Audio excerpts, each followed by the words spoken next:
Hey everyone, Works here. So we're back with another music reaction video. Today it's Geoff Castellucci's latest cover. Again, I know I'm pretty late on this one, but it is what it is. Life is a way of being life for me right now. 2026 has kind of been a continuation of 2025 for me in a lot of ways. So yeah, it is what it is.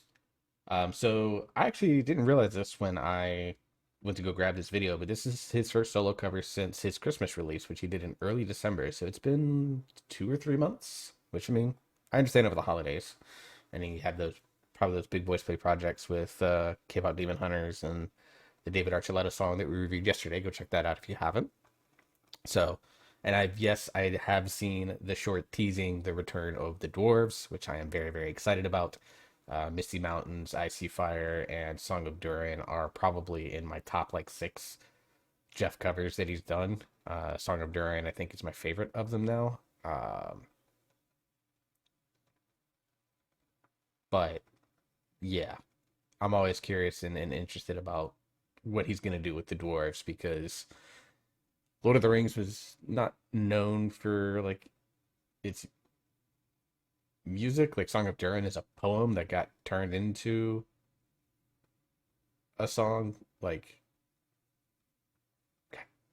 in the 80s, I think. I don't remember the exact time frame on that particular piece of history. So, what is he going to do with the dwarves is going to be very, very interesting. But, anyways, here today, we are going to be covering his latest country music song, King of the Road. Um, if you've never seen or watched one of my videos before, I'm going to go ahead and state up front country music is not my favorite genre of music. It is probably my least favorite genre of music. That said, I'm always curious as to what Geoff does with them because he always takes some creative liberties with a lot of these country songs where he sticks to the spirit of them in a lot of ways but adds like these fun creative touches that make it more interesting to listen to in my opinion. And admittedly right now, Big Iron is my favorite Geoff cover right now. I listen to it all the time. It's probably the song that I feel like I am the closest to being able to sing competently. Plus my son really loves it as well. We sing it together in the car all the time when we're driving to miscellaneous places. So it's not that I don't necessarily dislike everything. Like Big Iron, 16 Tons are two of my favorite. Also, in my would be in my top 10 Geoff covers. So it's not that I dislike country music as a whole. It's just I don't like the way that it's traditionally done. But these creative takes that he puts on them can make certain songs very, very fun for me. So yeah. So I just want to be upfront about that. And so if I'm not as excited or animated in this video, it's just generally speaking, the genre isn't interesting to me, and I'm looking at things from a little bit of a different perspective. That said, if you've never seen one of my videos before, welcome in. Thank you for clicking on this. If you have seen most or all of my videos before, welcome back. Good to see you again. The way that I structure my videos is that I will watch this all the way through one time. I'll actually mute this microphone that I'm talking into right now so that all the noises don't get there. You just get my head in the bottom left of your screen reacting to whatever's about to happen. I've never seen this video before, so we're going to find out. I'll give like initial impressions and then I'll do a second listen through where I'll talk about the things that I think are cool, neat, or interesting, or that I have questions about that are maybe answered through things like the Patreon, or some of you guys that are more experienced, knowledgeable, and tenured will answer them in the comments for me as well, which has always been a lot of fun to see. I really enjoy reading the comment section of most of my reaction videos because there's always some really cool insights that you guys gain either from other creators that are reacting to these videos or straight from the source through like the Patreon behind the scenes stuff and things like that, which right now I'm not able to join for a variety of reasons that I've talked about in the past. So that's the way I structure my videos. If you're not familiar with me, I'm just a guy that likes to react to music. This is just a fun activity for me. I enjoy doing these. I have some music knowledge as a percussionist in high school and did a lot of music comp and music theory classes in college, but I've never been able to do it as a profession. It's always been a hobby of something that I enjoy. So if you're expecting like nitty gritty technique breakdowns, I'm not the guy for that. You're gonna go watch other creators. The main one when he gets done with his foyer in Egypt would be Peter Barber because he's obviously a professional opera and a bass singer, so he can really break down the stuff that Geoff is doing. Um, but there's other creators too that are really good about breaking down technique. I generally talk about these videos more from like a 30,000. What's the point? What was the goal? What were some intentions that I think were behind it? Or just things that, again, that I think are fun. And I want to point them out because I'm an autistic ADHD guy that likes to do that. So anyways, without further ado, let's get into this long intro. Apologies for that. It's King of the Road, a low bass singer, cover by the King of Bass, Geoff Castellucci.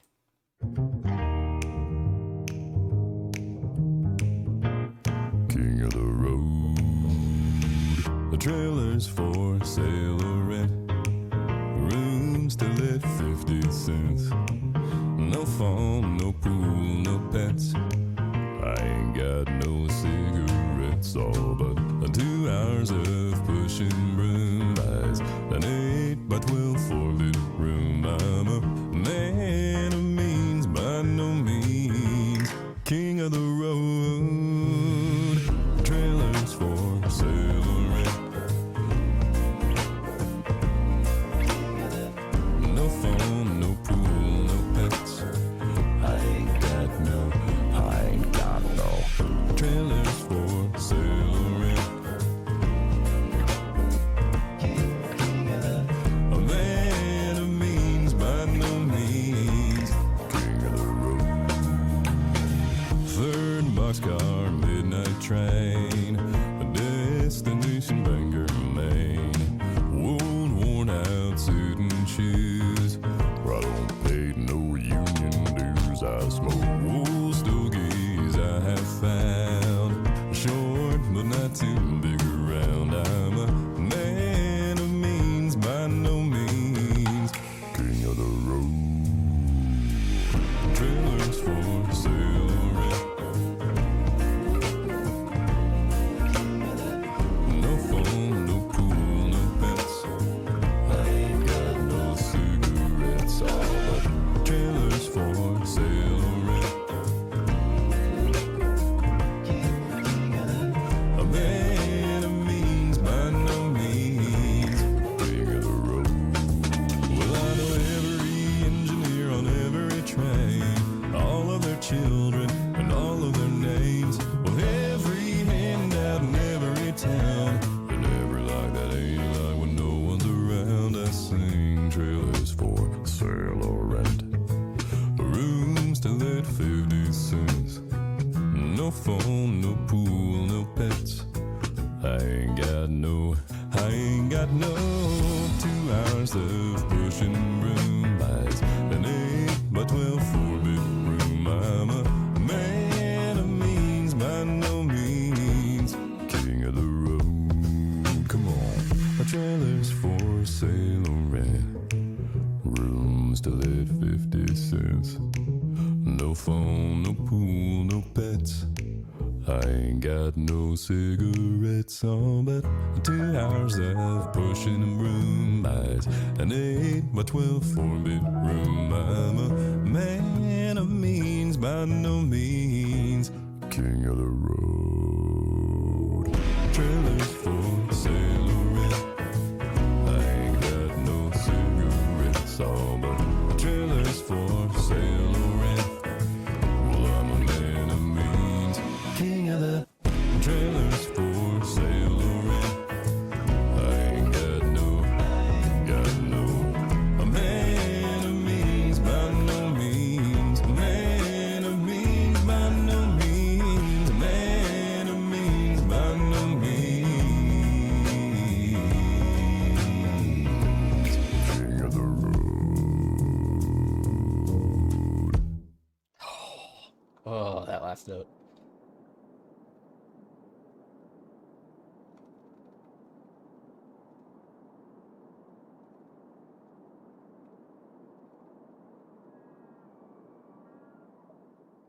Cute. Hey y'all, Geoff here. Thanks for watching King of the Road, featuring my favorite buddy, Thomas the Moose. He's my dog. If you'd like to join the names scrolling across your screen right now, get a look behind the scenes, hang out in a Star of video the show chat right with me, there. and much, much more, head on over to Patreon and sign up for free today. Special thanks goes out to Hulda Draco, Blue Raven, Carl and Melanie Thomas, Jazzy UK, Debs Badger, Diane Holland, Jordy S., Juliana Livingston, Lori Templeman, Maria Almeida, Patricia Schumann, Rev Jesse, Sarah O., Tema Krempley, and Asa M. Brun Ragnestall. Thanks again for watching. I'll see you soon. It's funny. All right, let's go to the credits on this, because I forgot to do this in the other video. Apologies for that. Let's see. All done by Geoff. You know, it's Matt Hutchins that was with him, with Ryan Krause. Stunt Driver. Interesting. Featuring Thomas Castellucci. And the 1967 Pontiac. Yeah, I thought that was a 60s Pontiac. Provided by Max Movie Cars and Horsepower Ranch. Shout outs to them for providing that car. It's probably why they brought in this guy to do all that. So very cool. So my first impressions on this, a lot of really fun notes that he hits here. Some interesting story stuff that kind of goes in the reverse of what I expected it to go through. I definitely feel like this is very much in the Geoff does country music place like style. Especially since it's mostly just him as a solo singer, which it's been a while, I think, since we've gotten Geoff as a like completely solo. Like, I'm trying to think. When he did Wicked Game, he was solo. Was that the last one? Let's find out real quick. Hang on. Let's go into his videos. Let's see.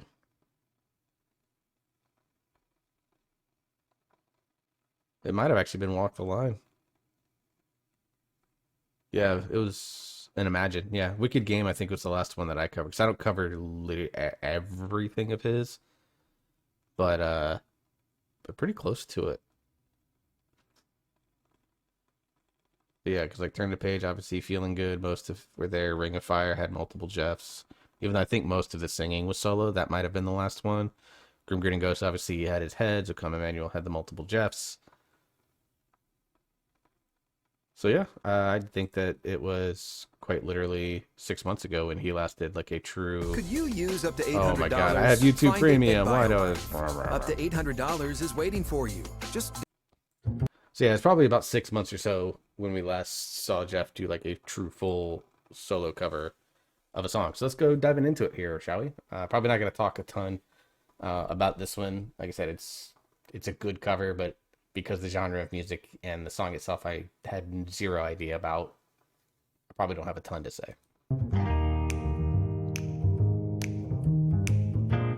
King of the road. I mean, he starts us off with King. Hits that low note before scooping up. That King of the road. You know, I don't have it right now. I've been talking for basically the last 2 hours on various videos, so my voice is a little shot right now, and apologies for that. It sounds a little scratchy. But yeah, hits us right off with that, and then the classic white tank top that he used in 16 Tons immediately stands out. The fat belt buckle really kind of indicating that Western man, which is funny because these are prohibitively Florida streets. Like, I know this was filmed in probably not far from where he lives, frankly. But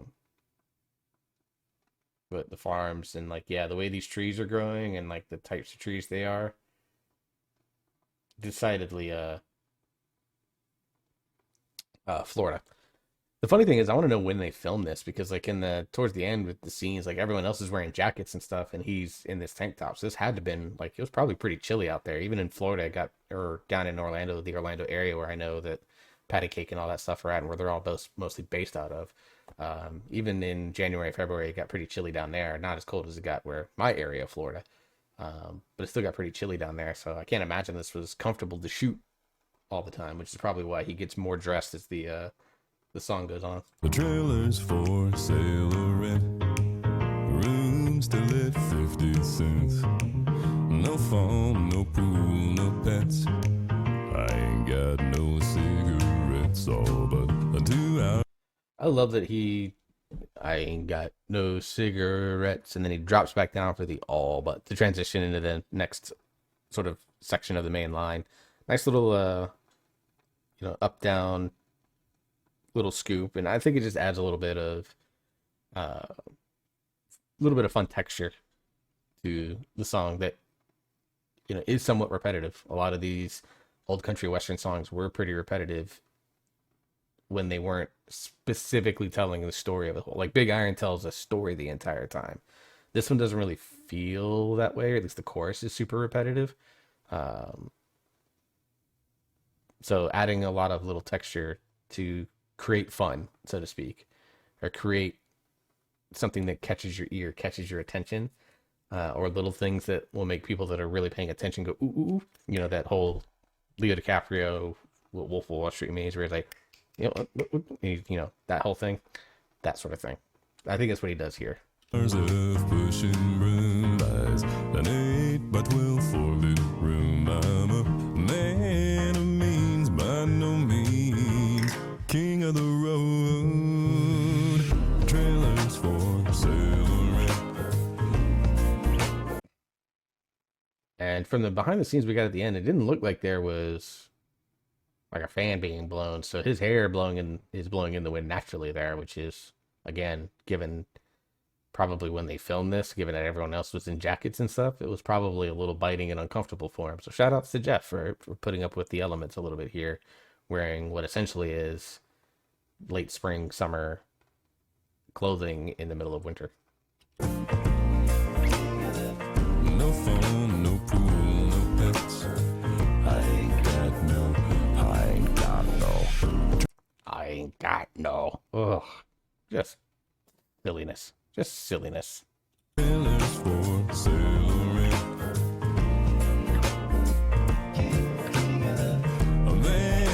So what's funny is I mentioned it as like a full solo project, but he still has like his background vocals and stuff like that on top of his musical instruments that he puts in all of his covers, generally speaking. So, but like on screen, it's a solo Geoff, and like a 99% of the song is like, I would say 97% of the song is just Geoff on his lead line. There's not a ton of background vocals.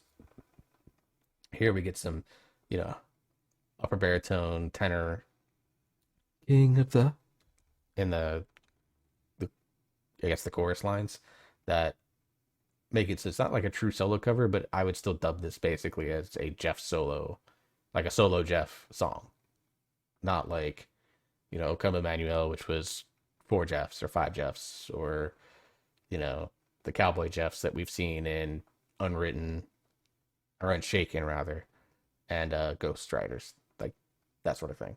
Like he could have easily put multiple Geoffs in this and it probably would have been fine. But I don't think it fits the creative direction that was going on here, considering the song is about one guy hoof and foot on the road. Multiple Geoffs wouldn't have made sense. Enemies by no means, king of the road. 3rd boxcar, midnight train, a destination Bangor, Maine. Old worn out suit and shoes, I don't pay no union dues. I smoke wool stogies I have found, short but not too big around. I'm a man of means by no means, king of the road. Again, that slide down there, really cool. From a musical instrument standpoint, I really like what I'm hearing because it sounds a lot like a kind of loosely tightened kick drum, because there's like a slight little bit of reverb when you hit it. That instead of a very tight sound, it's more like a dwonk, type sound. And then as in most country music, the snare on your drum is generally a little bit looser on the underside snare. Generally speaking, it's metal beads that make the sound.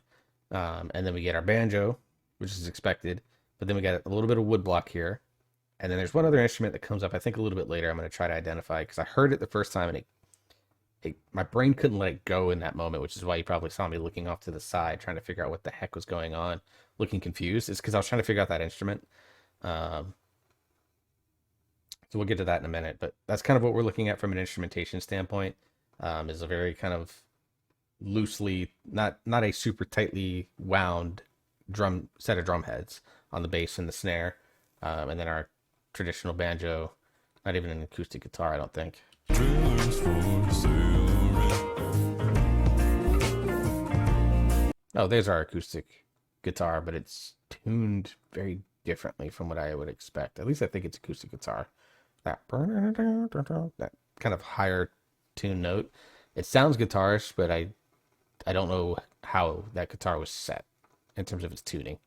No phone, no pool, no pets. I ain't got no cigarettes. All the trailers for sale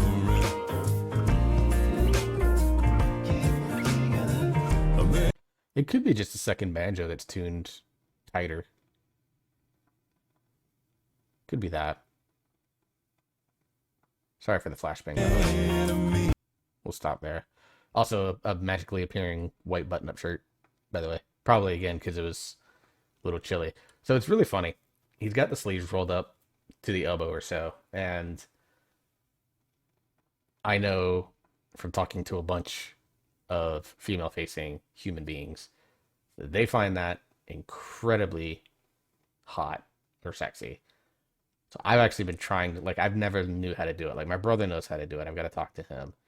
But I got to figure out how to get that done because I posted, like, a photo on one of my social media accounts. And a lot of people were like, you need to do this more often. But tighten up the roll a little bit. I'm like, well, how do I do that? And they're like, well, we can't tell you. We don't know. Okay, fine. Anyways, tangent. So, yeah, probably because it was starting to get a little chilly for him, and this is a way to kind of keep him safe-ish, probably, on the shoot. But I just love that, like, normally in a song like this, you would expect him to be, like, in the full jacket and all that stuff, and then lose it over time. It's probably what would have happened if they shot this in the summer, for example. But I think because of the weather and the fact that I think this was probably shot in January or February, that he actually ends up doing the reverse, which is just, it's just, again, my autism caught it and now can't let it go. By no means king of the road. Well, I know every engineer on Nice little key change here, and we add the jacket and the sunglasses. every train, all of their children, and all of Wait a second. every engineer on every train, all of So he's buttoned what looks like to be the bottom, like, half of the buttons on the buttons up, but there's no tank top anymore. So he's showing off a little bit of the chest, and of course, the real star here, Good Dog. their children, and all of their names. Well, every handout in every town, and every like that ain't like when no one's around. I sing trailers for sale or rent. Those thick, engaged chest notes there at the bottom. Also, it's really, again, because I catch things like this, I find it interesting that, like, in this day and age, like, the majority of people that I see that have dogs do, like, full body harnesses because we've learned about, like, what the effect of, like, a collar and leash style does. It does eventually can't hurt the dog because of that. But obviously for this, and I know that Thomas is not abused in any form or fashion. It's just really funny that, like, he's really, I'm pointing this out because it's a thematic choice that, you know, in the setting that this would have been done, which is, you know, you're thinking 60s, 70s Western country music type situation. Collar and leash would have been the thing, you know. So I just find it funny that, like, they made this cool thematic choice, especially in 2026 when a majority of dogs that you see get walked, I don't see a lot of traditional collar and leashes anymore. It's harness with the leash attached to it. So again, just go there. But Good Dog, Thomas, star of the show. Rooms to let 50 cents. No phone, no pool, no pets. I ain't got no 2 hours of pushing broom buys an 8 by 12 4-bit room. I'm a man of means by no means king of the road. Come on. tone that he does in a lot of his single covers now, which is always amusing to me. And then we're back to Tank Top Jeff. I refuse to call it by the nickname that they give it here in the South because screw that name. If you know, you know. If you don't know, I can talk about it in the comments if you want to ask about it, or someone can mention it in the comments if they want to. But there's a name that people in the southern United States will actually call that shirt. That is, it's very not good anymore. It was accepted for a long, long time, and now it's like, yeah, no, I hate the name of it. But anyways, so I really like that we got our key change, and now I think we're shifting back into what was our original key. The key change just adds a little bit of movement overall to the piece. This happens a lot in like video game battle music as well, or video game music in general, where especially if you're going to be listening to a piece for a long time, like a battle theme, for example, or a boss battle theme, you know, a lot of the times what'll happen is you'll get a key change in the middle of it somewhere, because, you know, for a boss battle, like I played Octopath Traveler 2, and there was a boss battle that took me like 30 minutes. It was a chapter 1 boss battle, took me 30 minutes because part of it was on me. I messed up my sequencing of what I wanted to do, so it extended the fight by like 3 turns in a turn-based combat situation. But what'll happen is that if there's a boss fight that you're sitting there and the music's playing and playing and playing and playing and playing, and it sits in the same key the whole time, especially in modern days. Now, in older systems, this was not as important as it is now because you couldn't do a lot musically on like the NES, the 8-bit or 16-bit consoles. But these days, when you can have full frickin' orchestras, or full freaking bands playing on your music soundtrack, and it takes up like no space at all in your game files.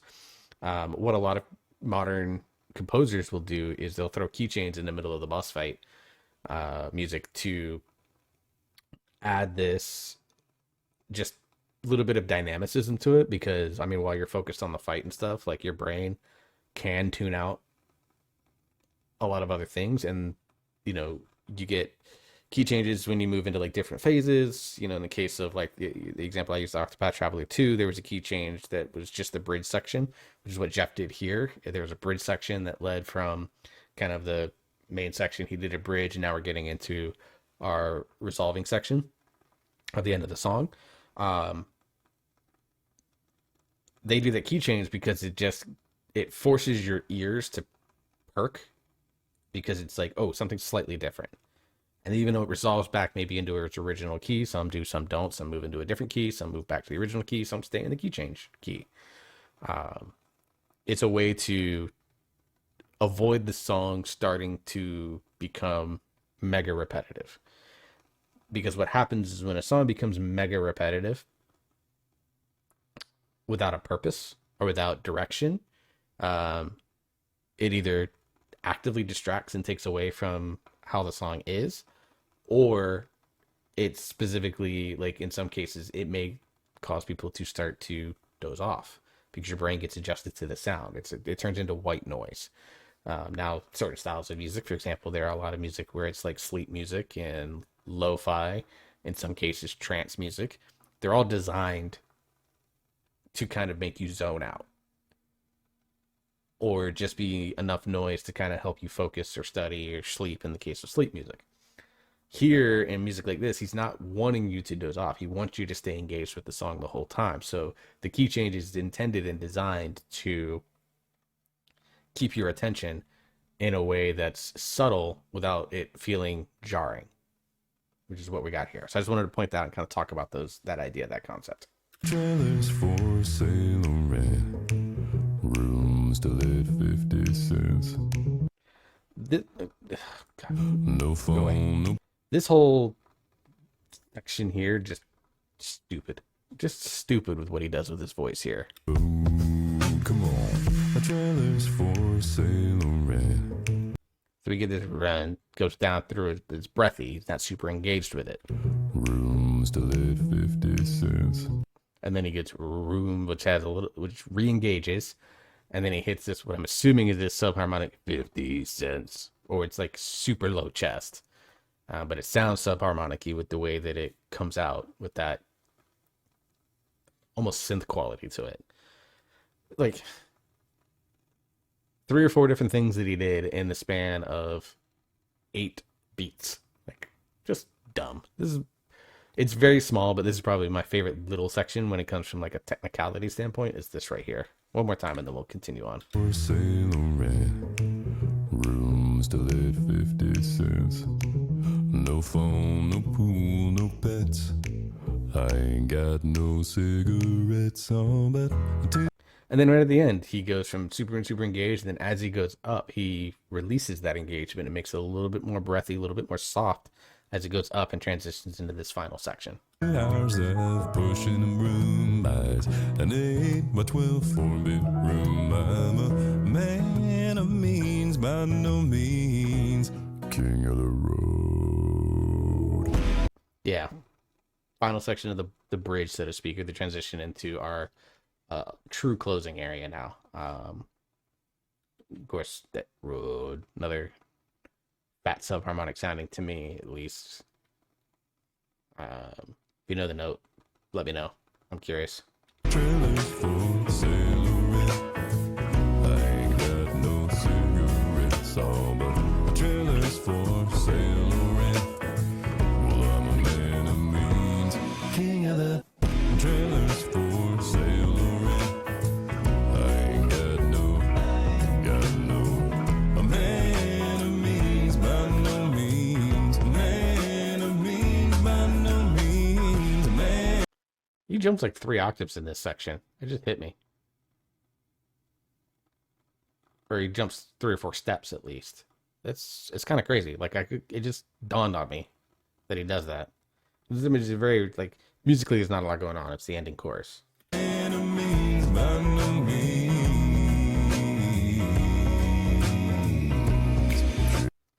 He sets you up with it with the slow walk down and then this. King of the road. And then there's immediate cutoff into the final little section here. So yeah, fun video. Again, I wouldn't necessarily say it's like the most musically challenging thing that Geoff's ever done. It's country music videos, so that I always have a little bit of a connection problem with it just because of the genre of music. But a very good piece, very fun piece. I really liked visually. Like, beautiful day, obviously, that they shot it out at, that they shot it in. Again, I love the fact that he put more clothes on until the very end here. When we got back into tank top Geoff walking the streets. Just kind of funny and amusing to me in a way that it probably isn't to anyone else, but I'm a nerd about that sort of stuff. But a good piece, and I'm glad that I got to listen to it. Again, it's one of these things, like, what I do with these, honestly, is I will actually send these to my mom if she hasn't listened to them and say, hey, share this with your family, because a lot of her family do like these old country classics.